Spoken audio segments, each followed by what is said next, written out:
Hello, everyone. Hello, hello, hello. Hello, everyone. Thank you for tuning in as always. Hi, China. Thank you. Ejiro and JC Joke. Thank you. Ihu, thank you. Sorry we're late today, but we'll start very soon. Very, very soon. Hi, JC. How are you, Joke?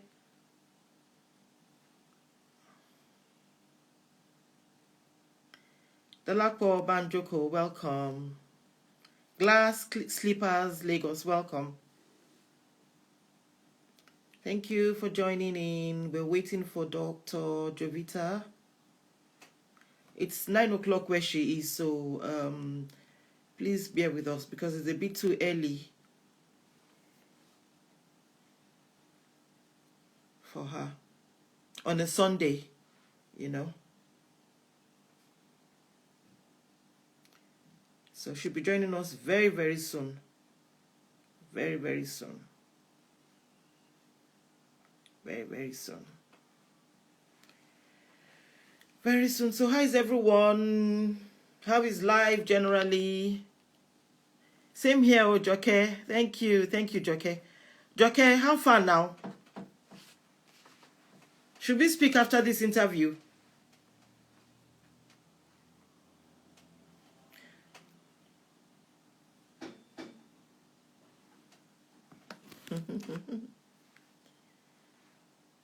So Dr. Jovita will join us very, very soon. Okay. All right, Joke.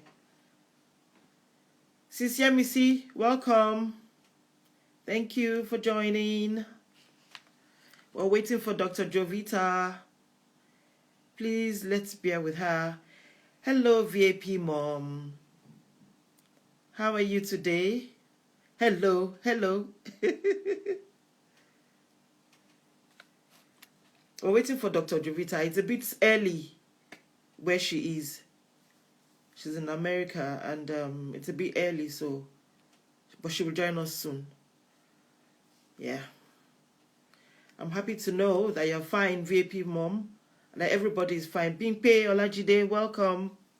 Thank you. Thank you, VAP Mom. Abby, God bless you.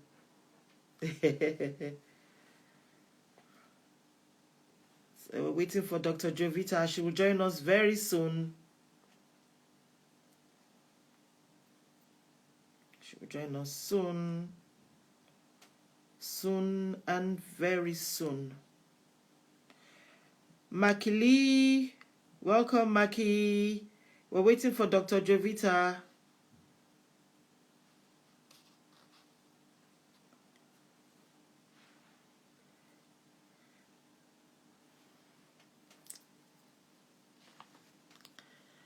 So,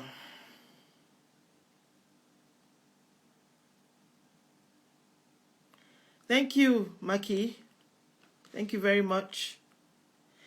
Oh, VAP Mom, we are talking about breast cancer today. You know, October is Breast Cancer Awareness Month. So we're talking about breast cancer today. So we have Dr. Jovita from America. She's a breast cancer surgeon and a breast cancer specialist. So she'll be joining us in a few minutes. And then next week, Sunday, I'm going to be speaking to a survivor. And the Sunday after that, I'm going to be speaking to another survivor, you know. And if I get any more survivors, we'll talk to them too, as well, the following Sundays, you know. So, Ungo Girl, welcome. We're waiting for Dr. Jovita. Sorry for the delay. She will soon join us. It's a bit too early where she is, so let's all be patient. Thank you for waiting. Thank you for your patience.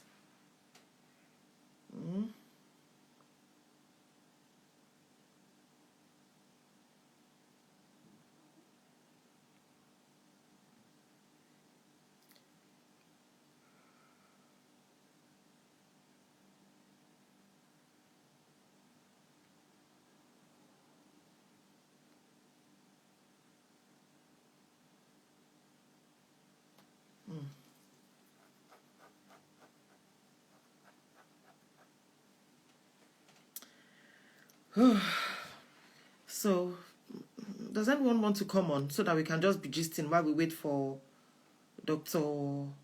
Jovita? Anyone who is not too shy so that we can just be gisting till she comes. Green Soul, Ireti, welcome.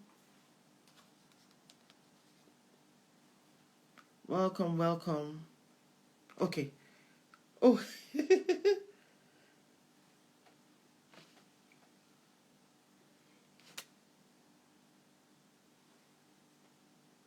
Welcome, sister.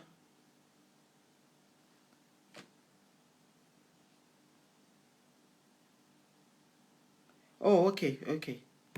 Wow.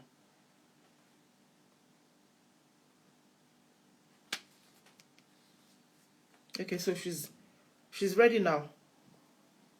She's coming on. Okay.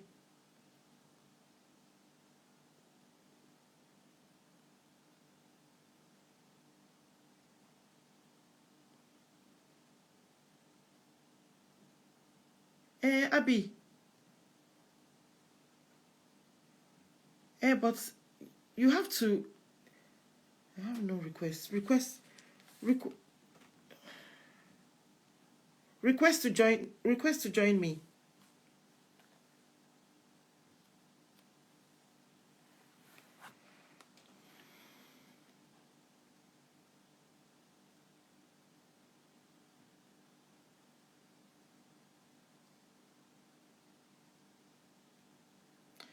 Sorry, my sisters. Sorry, my ladies.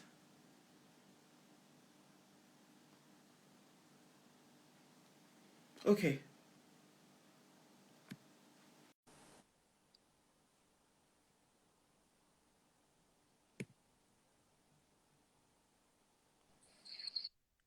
No. No, but the doctor said she was joining. Oh, okay. Hello. Please take me off. Good morning. Oh my gosh. Good morning. I am. I don't know how to take you off. Good morning. No, can you see me? Yes, I can see you, Doc. Okay. I am so God. sorry. I had another meeting and it ran over. Okay. And I've been trying to get off the meeting, but I'm here now. I'm here. Good morning. Okay. Well, Okay. good morning my time. Good morning. Good morning, Doc. Nice to have you. Good morning, everyone. Thank you for having me. Yes, and thank you for agreeing to be interviewed. God Of bless course. you. Yes. Thank you. I know it's for our own good. Yeah. So, good morning Okay, to good everyone, morning. and good afternoon wherever you are. This is Adonis Palo, and I have with me Dr. Jovita Oruwari. She's a breast cancer surgeon and breast cancer specialist. Right? Am I right, Doc? Oh, you're right. Yes, you are. Okay. You're very right. Yes, Just getting my stuff still set up here. She's going to be talking to us about breast cancer, the do's and the don'ts, and she's going to really educate us today. Now, Adonis Palo is about focusing on people who live in the diaspora, people who are impacting lives, people who are inspiring lives, and people who are also giving back to society. And so that's what Adonis Palo is all about. And today, like I said, I have Dr. Jovita Oruwari. She's talking to us from America, and it's very early there. It's 9 a.m., right? Yes, it is. It is. But I've already had a meeting this morning, so we're good. Okay. All right. All right. So, Doc, please, can you tell us who you are? Who is Dr. Jovita Oruwari? Okay, I'm sorry. I'm just getting this keeps falling off. Okay. So I am a child of Nigeria. I was born in Nigeria, raised by the Americas.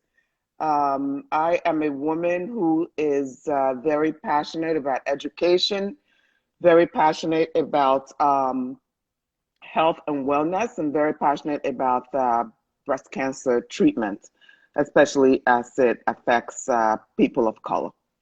Okay. So that's kind of in a nutshell who I am. Okay, okay. Also very passionate about my family. Yeah, yeah. All right, good to know who you are. And did you ever live in Nigeria? I was born in Nigeria actually, Okay, yeah. Okay. and I lived there till I was about 10, and Okay. then emigrated here with my parents Okay. Okay. at That 10. Yeah. that explains the very strong American accent. Really? Yes. I thought, oh no, I thought I still had my very Nigerian accent, which I'm very proud of. No, no, no. No, There's not even a tinge of the Nigerian accent no, when you no, speak. no. Don't tell But me that. can you speak your language? Where are you from actually? I'm from Owerri. Oh, okay. I'm from Imo State, yes. Okay. So, Okay. Kedu? Adamima. So I can speak, but not fluently. You know, Okay. unfortunately, when I lived in Nigeria, we lived all over the place. You know, we Okay. lived in Port Harcourt, we lived in Benin, we lived in Lagos. Okay. Um, and I was in private schools there by the time I came here. So it was always English. And you know how at schools, Yeah. English is so stressed in Nigeria. Yes. And then when I came here, there was just a lot of teasing and bullying by the other kids because of my No, accent. I know. So my siblings and I, we just worked on perfecting our American accent. So there was no speaking Igbo at home. It was just really English at home. Even when my parents would speak to us in Igbo, we'll respond in English. And eventually, I lost a lot of the conversational Igbo, but I can understand it perfectly. Good. And yeah, but I speak very broken Igbo, you would say. So, do you ever come visiting? Do you come visiting? I do. The last time I was there was, I think, about 3 years ago when my Okay. grandfather passed. Oh. Uh, yeah, I know. It was actually not a sad occasion. It was happy because he passed at the age of 105. Oh. Um, yeah, he lived very long, and my grandmother was at the time 99, still alive. Ooh. So it was a great celebration of his life because he Oh, lived okay. such a long, yeah, it was a Mhm. great time. Yeah. But prior to that, we probably go once every few years or so. We made it a point to take our kids there because we wanted them to see the country, see Okay. where both their parents came from and where their Okay. ancestors came from. And that, Mm. yeah, that was has been a blessing. Yeah, that's good. Very interesting. So, Mhm. JC Thrive is asking, where in the US are you? Right now, I live in St. Louis, Missouri. Okay. Okay. Yeah. So, I think JC is in Atlanta. Yeah. Oh, So, okay, not yeah, far. it's not too far from you. Yes. No. All right. So, why did you decide to study medicine? It's something that I guess I've always wanted to do. I was told by my family, I've always said that I was going to be a doctor from the age of 3. Okay. And yeah, and everyone pretty much supported me on that path. Hmm. So when I was in high school, I still continued to say I wanted to be a doctor. And then subsequently, everything I did was geared towards the sciences, you know, pre-med in college and then med school. But I would have to say, if I had to pinpoint what got me started from the age of 3, I would say that it was my great grandfather, his influence on me at that young an age. He was the traditional medicine man back in the village.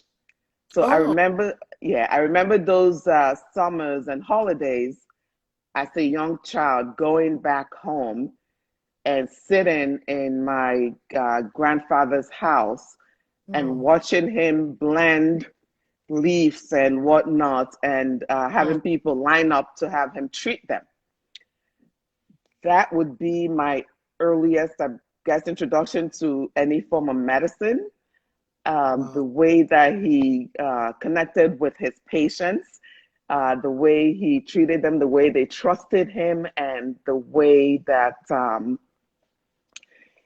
he connected with them really led me all towards this path. So I would have to give, I guess, all of the reasons why I got to this point to my great grandfather. Oh, oh, that's good. That's wonderful. That's good. That's Hmm. really good to hear. And so you studied medicine and decided to specialize? I did. I did. I always knew that once I went into medical school, I knew that I wanted to do something in women's health.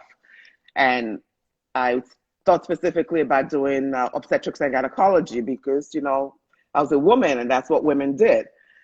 But once I got to medical school and rotated through obstetrics and gynecology, I didn't really like it as a field for me. Okay. Um, and then I rotated through general surgery and I loved it. I absolutely fell in love. I fell in love with being in the operating room. I fell in love with touching a knife and making that incision and just healing in a different way. Yeah, yeah, So I became interested in surgery. And it yeah. was not until I met uh, a couple of women breast surgeons that I knew that breast surgery was a possibility outside of general surgery. And I really credit those women to my channeling my general surgery love into breast surgery love. But um, breast surgeons still have to go through the general surgery training here in the States. Okay. So I did 5 years plus two of research of general surgery training, and then did an additional year where I specialized in breast cancer surgery, just learning about all the different modalities and treatment options for breast cancer. And that's kind of how I got to here where I am. Where you are. Yes. Wow. Breast cancer, cancer Mhm, generally, when you hear the big C, the word the big C, cancer, mhm, mhm, it just connotes death. mhm. So Now, let me ask, mhm. so Go ahead. so you may have lost quite a number of patients, right? Mhm. Yes. So how do you feel when you lose a patient? Does it affect you? Do you get attached to your patients? I think all good doctors get attached somehow to every patient because we feel a sense of responsibility for their life. So yes, I get attached. I try not to, but it's hard, especially because of the group of people that I take care of. I take care of women, a lot of times young women, a lot of times women my age, a lot of times women that have children the ages of my children. So it's hard not to see yourself in these patients and see your friends in these patients, and they actually become friends and they become kind of my work family. So yeah, it's I become attached to them, but I also understand the disease and understand that not everybody is going to make it, but a lot of what makes people make it or not make it has to do with how early are we diagnosing these women. And that's kind of my mission in life to make sure that we are diagnosing women as early as possible so that they can get through this, so that they can live and see their children graduate from school, get married, and become old people. And that really, like I said, has to do with understanding the disease and the disease process and the fact that it should not be a death sentence. Hmm. It really should not be. Yeah. So is there a special diet that one can go with to avoid breast cancer? I get asked that all the time. I wish there was a magic bullet, a concoction a specific diet, but unfortunately, there is no special diet. What we have found from research is that the closer to plant-based you get in your diet, the better it is for breast health. So when we talk about plant-based, I always tell my patients, I'm not saying become a vegan, become vegetarian. I'm just saying incorporate more plants into your daily meals, more fruits, more vegetables. And if you're a meat eater, instead of having a steak or meat every single day of the week, limit it to maybe once or twice a week. And gradually get to the point where you are maybe 80, 90% plant-based, because again, from all the data we have, the closest to plant-based you get in your diet, the better it is for risk reduction for breast cancer. And not just for breast cancer, for heart disease, diabetes, for a whole lot of other diseases. So that's, as far as diet, that's what we have. Okay, we'll pause here because of the thread. I don't want it to go far. Oh, Now, okay. Makido is asking that after breast cancer, is there a diet? Okay, is there a diet you can advise? I think we can take that question much later. Okay. Or do you want to take it now? Yeah, I can take it now. It's pretty much Okay. what I just said. After Okay. breast cancer, I always advise my patients to increase the amount of plant-based meals that they eat. Again, that's what we found in research. So fruits and vegetables, incorporate more of that into your diet. Thank you. Thank you. Okay. Ade Damola, hi. Thanks for joining. So Damola is asking, can breast cancer affect men? Absolutely. It can affect men. The data is 1 in 8 women, and it's 1 in 100 men. So much less common in men, more common in women. And a lot of times when a man has breast cancer, you have to start thinking about, is there a genetic component to it? So those are the men that we have get tested for genetics, because more than likely they're women in their families that either have had it or will get it at some point. Oh, wow. So it's not that they have some female genes in them. There's a breast cancer gene that people can get tested for if they are high risk of breast cancer. I don't know if we have that in Nigeria, but here in the States, it's either a blood test or a saliva test, and it tests for, it's about 20 or so genes that we know about that can increase one's risk for breast cancer. It's something that you're born with. It's not something that you can, develop or pick up over time. It's in your genes. You were born with it. It came from mom or dad. And these genes increase your risk of breast cancer by varying degrees.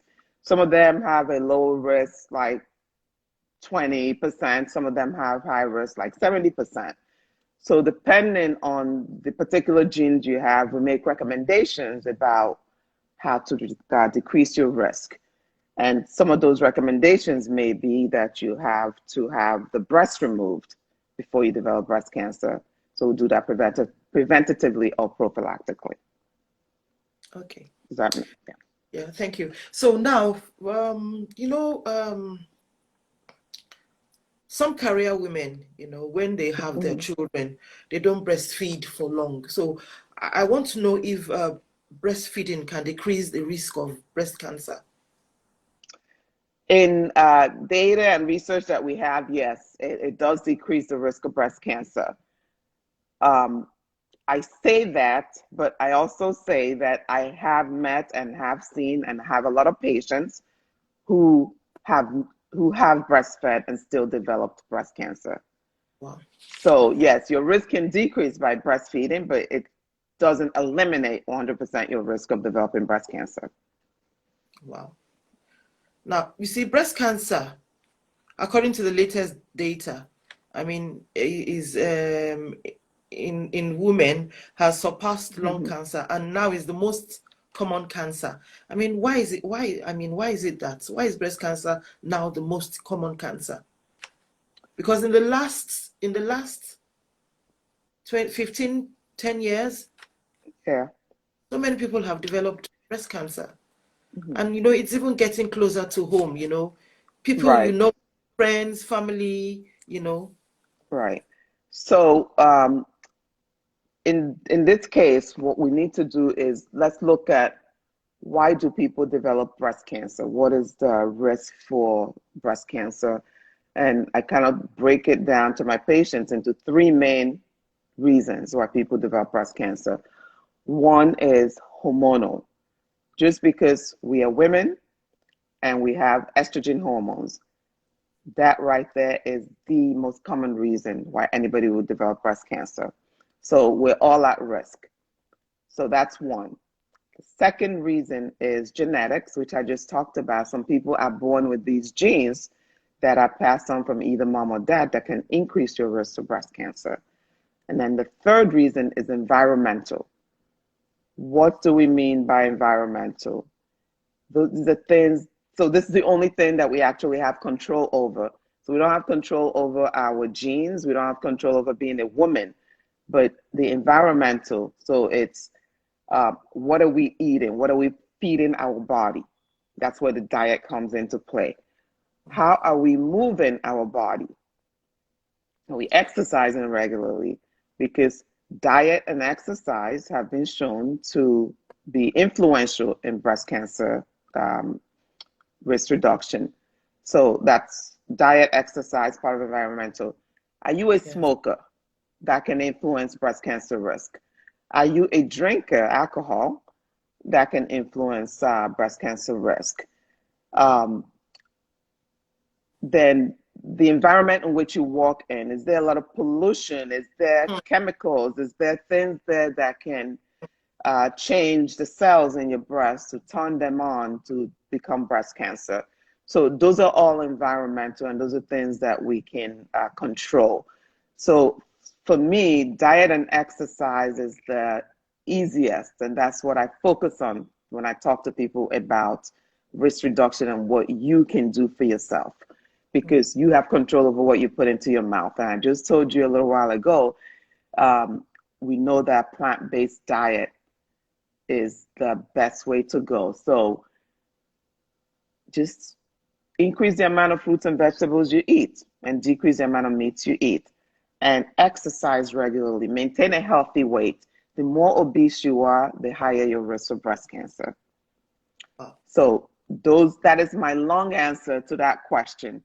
Um, as far as the things that we can do to decrease our risk of developing breast cancer, and the reasons why breast cancer is on the rise is because we are getting more overweight as a human society. We are getting more overweight. We eat way too much animal based food. We are more sedentary. We're not moving and exercising enough. We work in environments where there's a lot of pollution. A lot of people are smokers.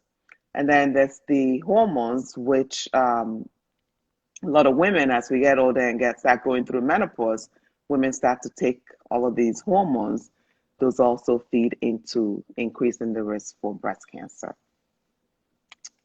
so Okay, where so does that's HRT come? Where does it, or how does it, where does it so come that's in? The okay. hormone replacement therapy. So that's the hormone replacement therapy. Those are the hormones that women are given post menopause. So what happens at menopause? Women stop menstruating because you get an abrupt decrease in estrogens, because estrogens are what causes the menstruation, etc. So because of that, women start to develop hot flashes or heat flashes. They develop vaginal dryness and difficulty having sex, and the hair starts to thin and fall out, and the skin starts to wrinkle a little bit, and it's just all signs of getting older. And women don't like it, and nobody wants to get older. So A lot of Okay. doctors will give you these prescriptions for hormone replacement therapy, HRT. And what we found is that hormone replacement therapy, because it's replacing your natural estrogens and progesterones, will increase the risk of developing breast cancer the Wow. longer you take it. So when the studies came out some years ago, and a lot of women stopped taking the hormone replacement therapy, the risk of breast cancer drastically went down. But there are still a lot of women that take the hormone replacement therapy. But and every woman that comes to me that I see that tell me that they're on it, I always tell them to stop it, because it's something that over time will definitely increase your risk of developing breast cancer. If you do need to take it for menopausal symptoms, that hot flashes are really bad, or the vaginal dryness or whatnot, there's so many other things that we can do for those symptoms. But if you're going to take them, try not to take it for more than 1 year, for more than 2 years, because the longer you take it, the higher your risk for breast cancer. So it's something that's really important to discuss with your gynecologist or your family practice doc or whoever prescribes it to you, especially if you have a family history of breast cancer. You just want to try to avoid it. Oh, wow. So HRT is a no-no. It's a no-no. I say no-no to all my patients on that, yes. But if you are going to take it, not more than 2 years. So, but what about taking vitamins? If you drink vitamins, can it reduce the risk of breast cancer, of any form of cancer?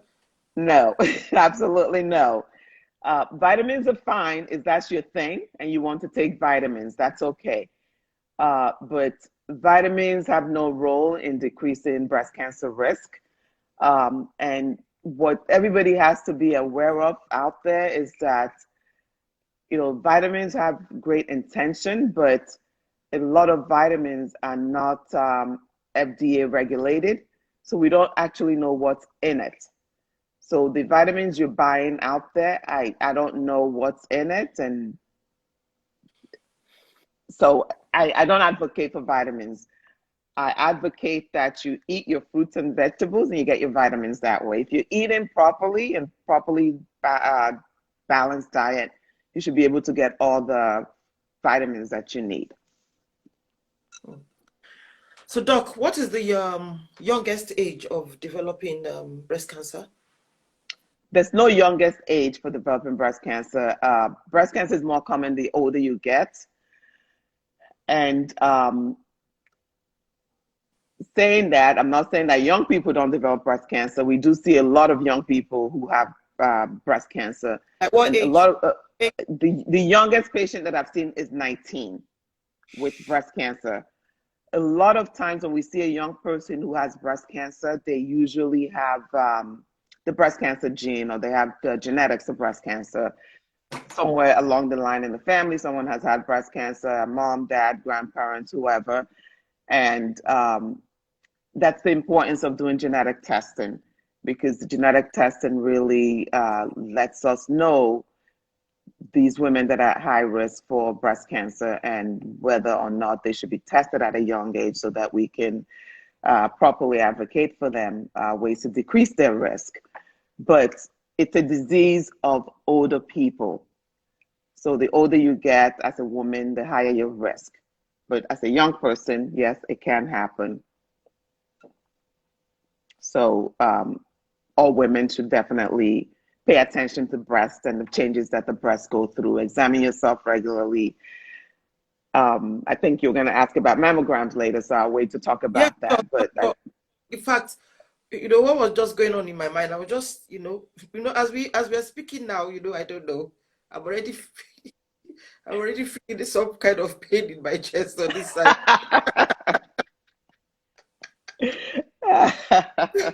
So just pardon me, I'm a very funny person, so I don't No, know. no, you're fine. you know, yeah. So I was going to ask, do you there's so many questions to ask you. Do you reconstruct breasts? No, I am not a plastic surgeon. So, Okay. I think in Nigeria and in the UK, A lot of breast surgeons do the breast cancer surgery and do the reconstruction as well.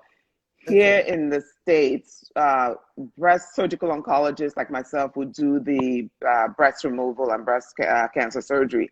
And the plastic or reconstructive surgeon would come in and do the reconstruction.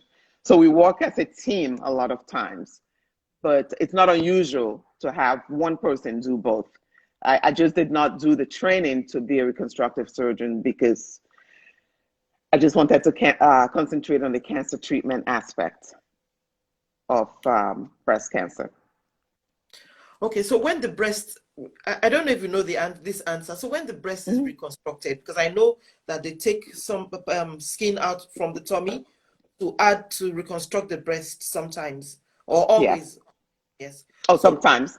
sometimes, yeah. So do women still have feelings on that breast? Like, if they're making love to their husbands and, do they still have feelings in the breast, the reconstructed breast? Unfortunately, no. We've come really far in breast surgery and breast reconstructive surgery. And I tell a lot of patients that after reconstruction, it's going to look almost like God made them, but we are not God.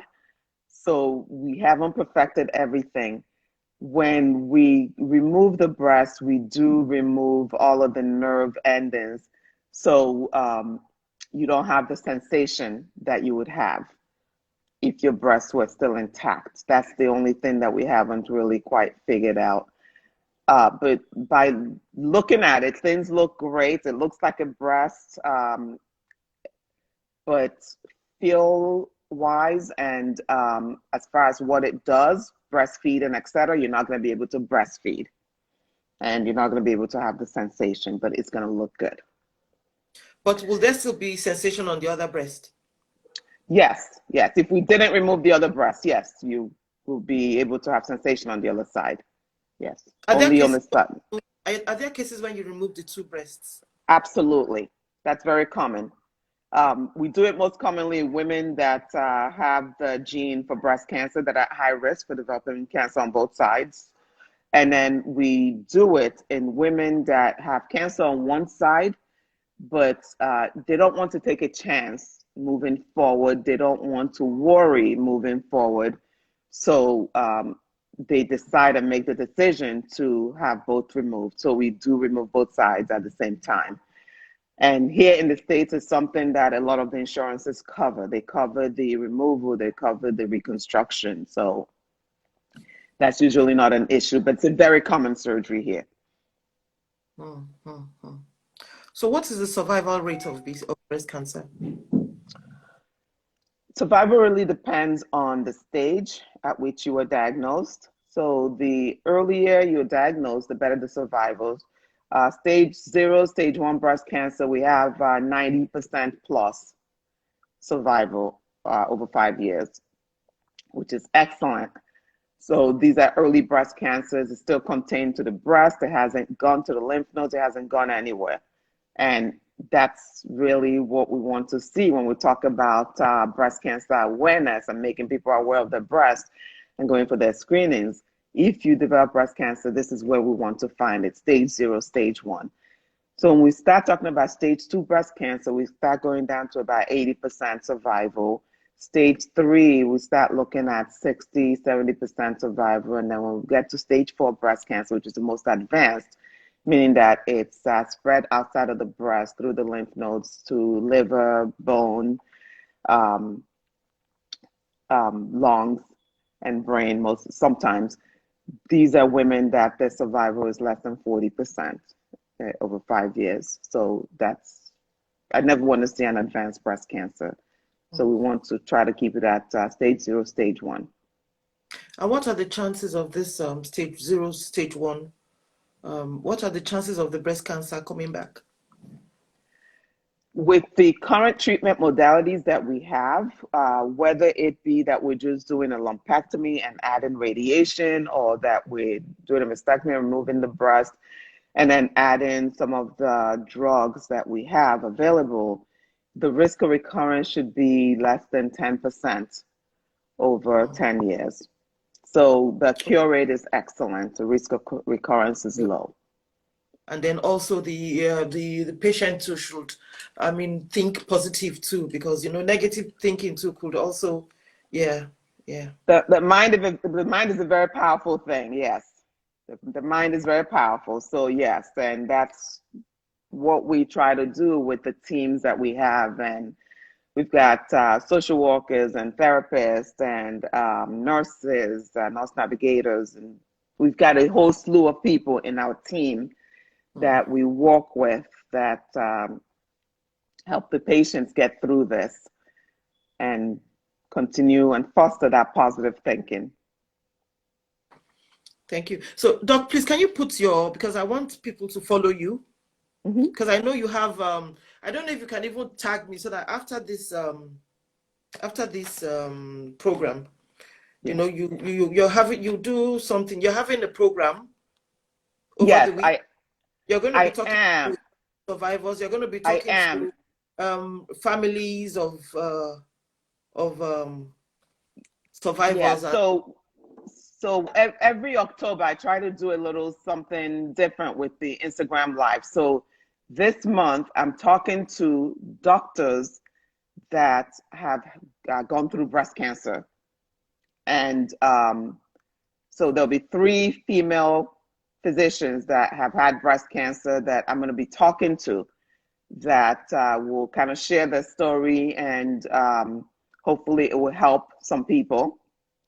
And then the last person I'm talking to is a male physician whose wife had breast cancer.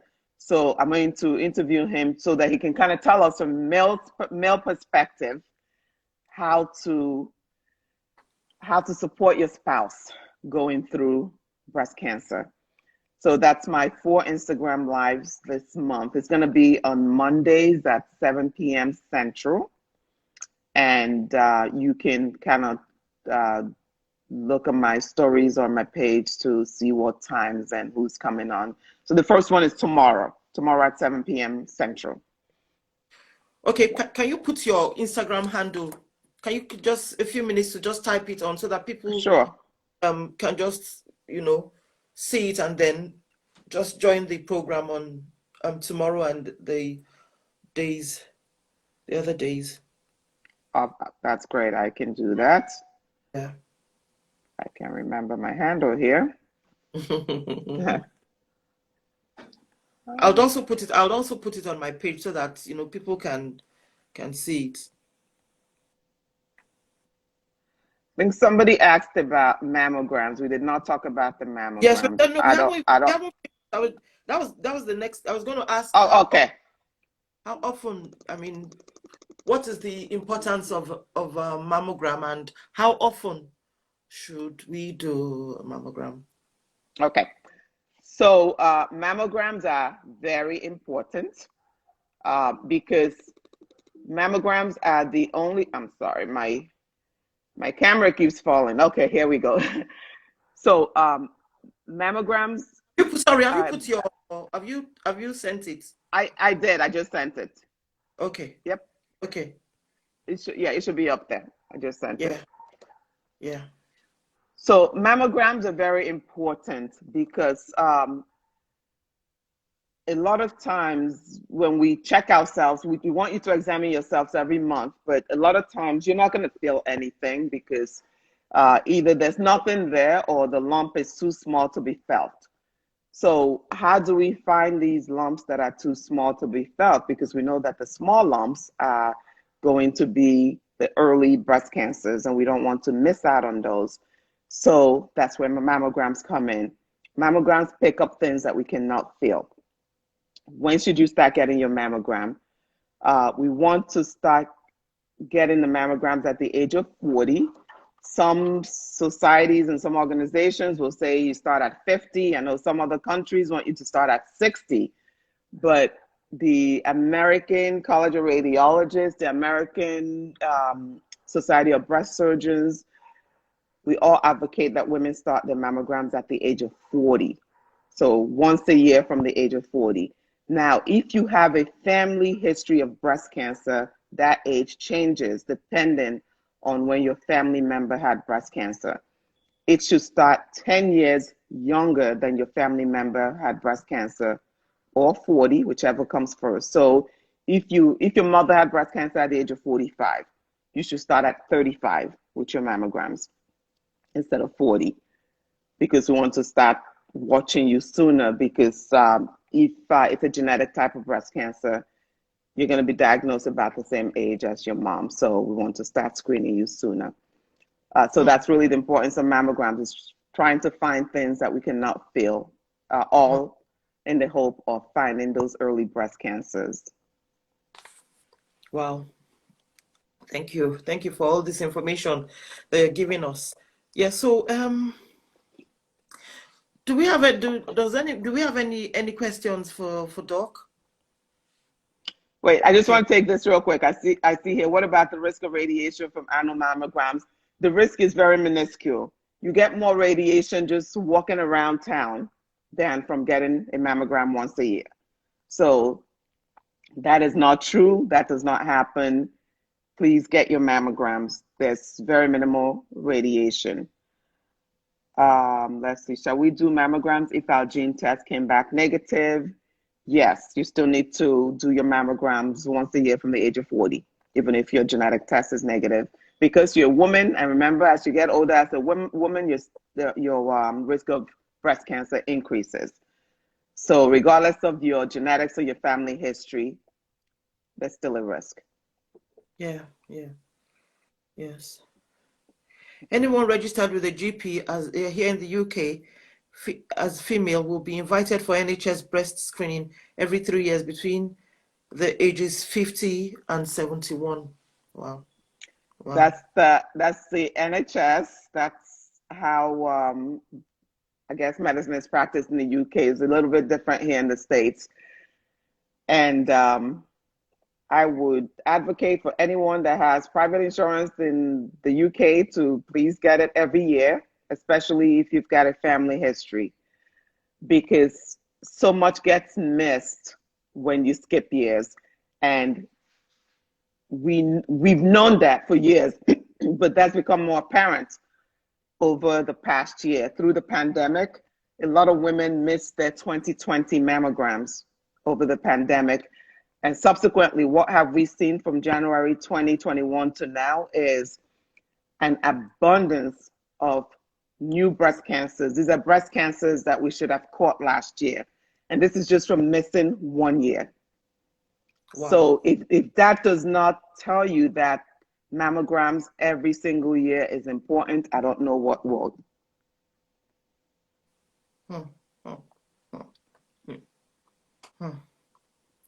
Wow.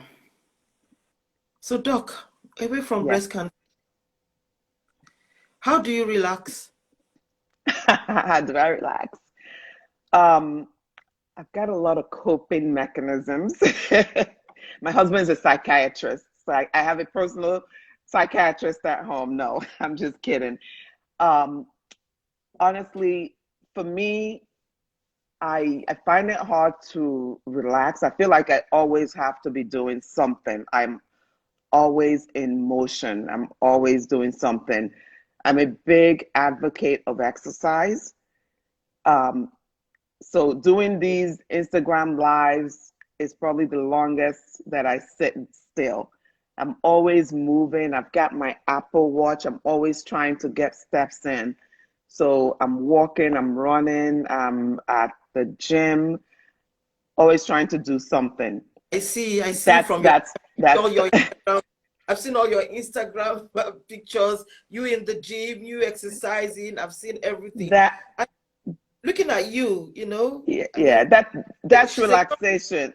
She's a young looking doctor. Doctor, I don't want to ask your age, but you know, you look yes, you can. I don't mind sharing my age. Can you please tell us? I'm 53. I'm 53. Wow. Yeah. No, but to me, exercise is relaxation. I love reading, and I've kind of gone away in the past 2 years from reading books where I'm sitting down because I want to keep moving to my books are now Audible. So I plug my books in my phone and I just listen to it while I'm walking or running or doing everything else. Let's see, how else do I relax? I enjoy time out with my husband. Um, my kids are grown, so they're out of the house now. So it's just my husband and I. So we make it a point to have a date night once a week. So that's a good way to relax. And also just doing various things with my various groups of girlfriends. Yes, So I we're see that. out to, yeah, we're out to dinner, we're doing happy hour, just doing whatever girls do to Enjoying have life. fun and to enjoying life. And it's really all about enjoying life just because I see so much Mm, illness at work. mm, So I want to honor these women that I see by living life, women that don't have the opportunity to continue living their mm. lives. I want to do my part to honor their lives. Yeah. Wow. Yeah. There's a question from Chinedu and Makido. What is the risk of breast cancer with multiple trials of IVF? So that is very controversial. So people say that that does not increase the risk of breast cancer, but we do see women who have breast cancer. I don't know if it's coincidental, but right now there's no data that says or that tells us that going through IVF is going to increase your risk of breast cancer. Mm. Yeah, Kenny Diva is saying, well done, Doc, for honoring others. Thank you. Yeah. So how do you okay, you say your children are grown ups now, because I was going to ask, how do you manage your work-life balance? But your children are grown Well, ups now. well, they're grown up now, but they were not always grown up. Yeah, yeah. So yeah, so when they were younger, schedules are very important to me. I'm a scheduler, and you will see me with my lists most of the time. I always have lists, I always have schedules, I always had my spreadsheet calendar on the wall. So my kids were busy, especially going through high school. They're both in sporting activities, and I didn't want to miss any of that. So we just always had schedules so that I know where everyone's going to be at every particular time, so that so I can be there for them. When they were younger, we always had childcare at home. We always had a nanny or a babysitter just because I could not be at work and take care of them at home. So I would say growing up, they always had someone at home when we could not be.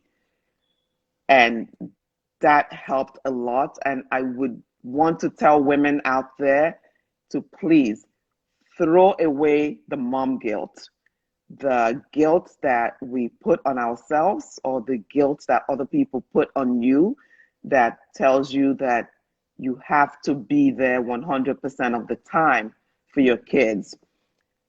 I don't think that's necessary. You can be there 80% of the time, and that's perfectly fine, especially as a working mother.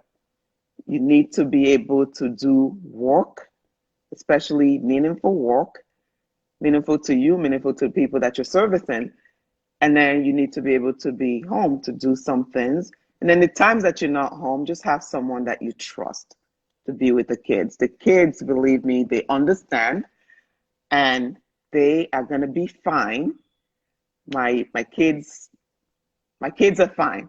They are 21 and 25 right now. My Mm, daughter graduated from medical school last year, so she's a new doctor. My mm, son is studying biomedical engineering in college, going into his fourth year. So they both turned out okay with this. So moms out there, you don't have to feel guilty about having to work and not be there 100% of the time at home. It mm. all works out for itself. So Wow. I think I've got a great work-life balance, and Mm, mm. there's nothing wrong with having some things at home be out. I have a friend who always says that she outsources, and that's a good way to talk about it. You can have somebody clean your house. You don't have to clean your house for yourself every day because you can't do everything. You just cannot do everything. So have someone clean your house. Go ahead and order meals in a few nights a week. It's okay if your kids eat out twice a week. You don't have to cook every single night. It's okay if you have a nanny. Um, it's okay if you go out with your girlfriend. You don't have to feel guilty about that. You gotta have balance and everything in moderation.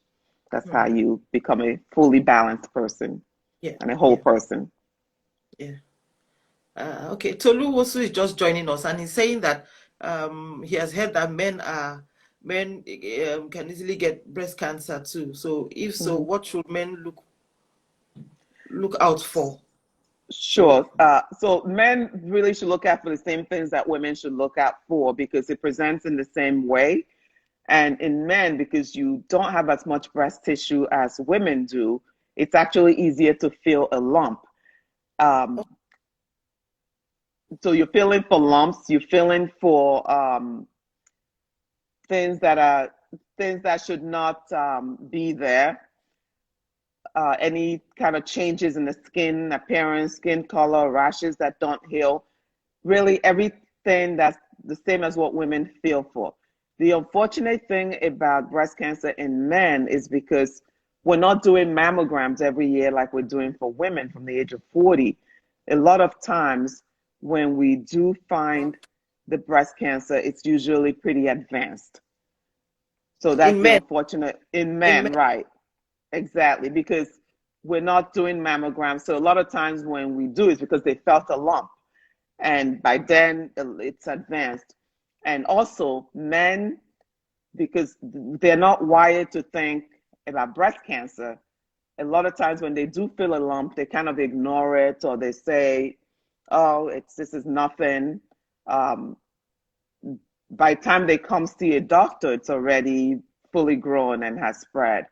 So yes, pay attention to lumps in your breast, changes in your breast, because those things can be a breast cancer. There's also a chance that it's not breast cancer, but any lump out of the ordinary definitely should be evaluated by a physician. mm, mm, mm. So now, doctor, can if you have any pain in your breast, does it? I mean, just even in your nipple, your breast, or Mhm. behind, Yeah, I mean, it signify that you may have breast it does cancer? not. It does not. Most breast pain is going to be benign, non-cancerous. The number one reason women have pain in their breasts is for hormonal reasons, especially women that are menstruating age. Every month, those hormones are going to stimulate the breast and will cause the breast to become engorged, and that causes a lot of pain and tenderness and soreness. So, not a sign of breast cancer, but I do see a lot of women that come in with breast pain.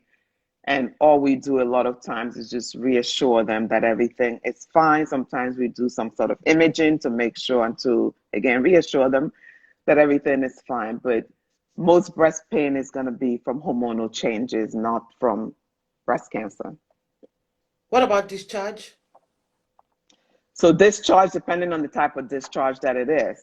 If it's just Milk. this, right, milky discharge, a lot of times it's gonna be okay. So what I want to look at is uh, how far is a person from any kind of pregnancy or breastfeeding, and then are there any medicines that you're taking, because some medicines can cause the milky discharge, and then is it coming out of one side or both sides?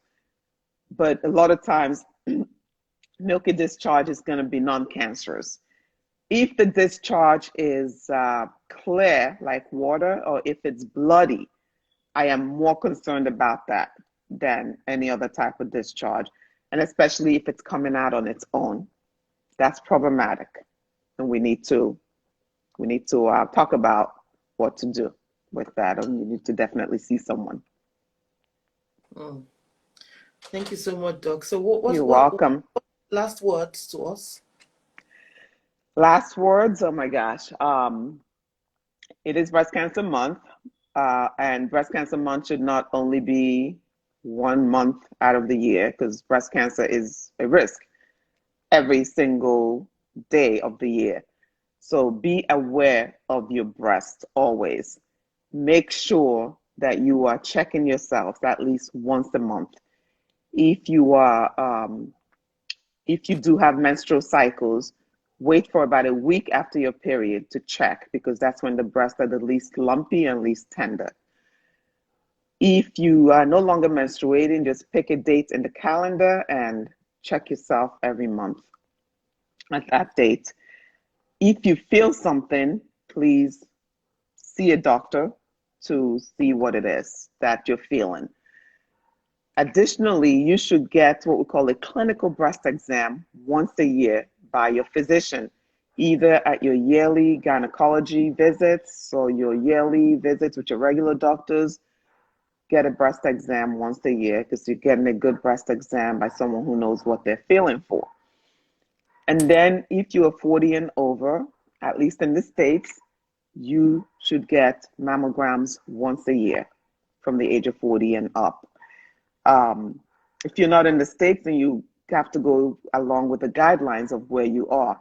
But the mammograms are very important to detect early breast cancers. And then if you've been diagnosed with breast cancer, this is not a death sentence. We have come a long way in the treatment and management of breast cancer. So it's a treatable disease. We've come a long way in surgery. We've come a long way in chemotherapy and radiation. So it's definitely treatable. It's not something that you should necessarily, or that you would necessarily die from. That's why we're here. Now, Doc, there was one question I forgot to ask you. It just skipped my mind. Now, because chemo is painful, right? Some people decide to go the traditional way. And one or two people that have gone the traditional way they've lasted quite long, They have not necessarily died from using the traditional means of, So chemo is it's not painful. Chemo is it's medicines. It's a combination of drugs that we inject into veins. And if you're at the point where the doctors are recommending chemo to you, that means that it's a more advanced breast cancer. It's a breast cancer that we can't just treat with surgery alone, because surgery and radiation only manage what's going on in the breast. If the cancer has made it out of the breast to your lymph nodes or elsewhere, then it's much harder to treat by surgery, because I can't get to cancer in your liver with the surgery I'm going to do to the breast. That's where chemotherapy comes in. That's why chemo is important, because it goes through the veins and it goes through the rest of you, and it's looking for those cancer cells so it can kill them. Unfortunately, some chemo is not adept at killing only cancer cells, so it can kill some normal cells also. And that's why women can lose their hair, because it kills the cells in the hair follicles. So why people can lose some taste, and people get nausea, vomiting. But a lot of that has gotten better over time, because we've got a lot of medicines to counteract a lot of these side effects. And we even have ways to prevent or to diminish hair loss. So there's no pain per se.